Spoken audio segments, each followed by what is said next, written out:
വിനോദസഞ്ചാരികളുടെ ഇഷ്ടകേന്ദ്രമായ ഇരവികുളം ദേശീയോദ്യാനം അടയ്ക്കുകയാണ്. വരയാടുകളുടെ പ്രജനന കാലമായതിനാൽ 2 മാസത്തേക്കാണ് പാർക്ക് അടച്ചിടുന്നത്. ഈ കാലയളവിൽ വിനോദസഞ്ചാരികൾക്ക് പാർക്കിലേക്ക് കയറാൻ അനുവാദമുണ്ടായിരിക്കില്ല.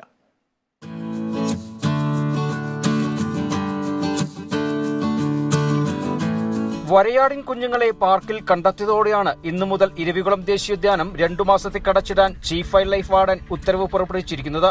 കുഞ്ഞുങ്ങളുടെ സുരക്ഷ ഉറപ്പുവരുത്തുന്നതിനോടൊപ്പം വരയാടുകളുടെ പ്രജനനം സുഗമമായി നടക്കുന്നതിനാണ് പാർക്ക് അടച്ചിടുന്നത്. ഈ കാലയളവിൽ വിനോദസഞ്ചാരികൾക്ക് പാർക്കിൽ പ്രവേശനമുണ്ടായിരിക്കുന്നതല്ല. ഏപ്രിൽ പകുതിയോടെ പുതിയ അതിഥികളുമായി പാർക്ക് വീണ്ടും തുറക്കും. ചെങ്കുത്തായ മലയുടെ അടിവാരങ്ങളിലും പാറയിടുക്കുകളിലുമാണ് വരയാടുകളുടെ പ്രജനനം നടക്കുക.